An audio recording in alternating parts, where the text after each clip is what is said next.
discussed the normal, but what can go wrong during this process? We have a situation that we refer to as dextrocardia, right? Remember when we say that the bulb is called this and is going to move down inferiorly, ventrally, and to the right. Imagine that it moves inferiorly, ventrally, and to the left, right? We are going to have a heart, right? That's not existing in the right, in the left side, but it's more inclined to the right hemithorax, which is that's the right side of the thorax, right? That's clinical number one. We can even have acardia, right?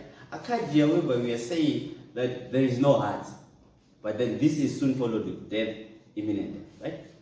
Okay, number two, when we spoke about septal formation, right, we have something that we refer to as arterial septal defects, right? Okay, imagine, so this one, it depends on the extent of this arterial septal defect, because it's mainly related to the septum primer, right?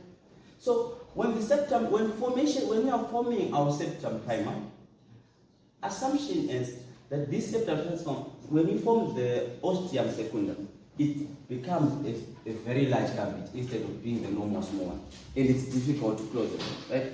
So we now have blood that's moving in from, in postnatal life, we have blood moving from the left atrium to the right atrium, right? We refer to that situation as an arterial septal defect, right? Right. We now have a situation that we refer as the ventricular septal defect, right? So this ventricular septal defect, it can exist in two parts, right? Number one, we can say either there is a problem in formation of the muscular portion or the membranous portion. 80% of the times it's the muscular portion, 20% of the times it's the membranous portion. Also, what you need to know is that ventricular septal defects are more common than arterial septal defects, right? So, in ventricular septal defect, because there is that connection between the ventricle, the left ventricle and the right ventricle, that's not close, right? There's blood spilling in. So we realize that the right ventricle is doing a lot of extra work of pumping the blood, just like when you do any exercise. Because of that, there's going to be a hypertrophy of the muscles of the right ventricle, right? And also we are saying that postnatally, blood on the left side has got high pressure, and that pressure is going, that right underhead is going to be moving into the right ventricle and also causing that muscles to hypertrophy. Right? That's very good. Right? Okay, now we move on to ectopic causes, right? So ectopic causes, we discussed it before, right? Ectopic causes, we spoke about it when we discussed formation of body cavities. We need to know that there's a problem. This is a ventral body wall defect, right? In formation of the thoracic wall, that's where the problem lies. So we have a heart that lies outside the thorax, right? The heart is outside, right? We refer to that as ectopic cause. We have another beautiful thing that we refer to as tetralogy of falot, right? Tetralogy meaning four. So we need to understand that tetralogy of falot is not four defects, but it's one defect that's resulting in four consequences, right? So we have the interventricular septum that's moving more towards the right. Imagine that these are our ventricles, and then instead of the interventricular septum being in the center, it moves more to the right, right? As a result, we realize that, because here we've got the pulmonary trunk and the aortic trunk, right?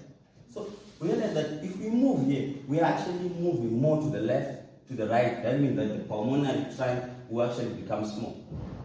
So that narrowing, medically we refer to it as stenosis. So symptom number one, we refer to it as pulmonary stenosis, because we are moving more to the right, right?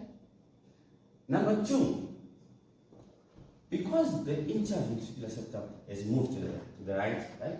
We don't have that complete septum separating the two ventricles. So we have this situation that we refer to as ventricular septal defect, right? So here what happens, because there is that connection, the right ventricle is going to be doing a lot of extra work of pumping the blood, so there's going to be hypertrophy of the right ventricle. Okay? From there, we also, because we have moved to the left, right? So imagine that initially we have the aorta that's in the left ventricle, we have the pulmonary sac in the right ventricle. If you move to the right, the aorta will also move to try to cover the gap. Right? As the aorta moves to try to cover the gap, we refer to that condition as an overriding aorta. Right? Right. So now that we've talked about overriding aorta, right?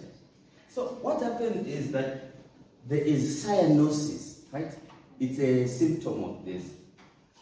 It's a symptom of tetralogy or falot. Because oxygen is not moving around the body, because the blood is moving more toward the blood is not going toward the lungs, right?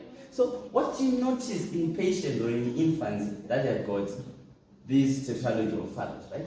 After exercise or after running, you realize that they tend to do a squatting position, right? So when squatting, it's like blocking the femoral arteries in such a way that you increase the resistance in this atrial. And then blood will selectively go through the pulmonary tract to the lungs for oxygenation, right? So you realize that it's a symptom for cerebral falot, that patients will tend to go to a squatting position, and yeah, that's about it. So now we have talked about all the clinicals related to the heart, dextrocardia, arterial, and all the rest. Thank you.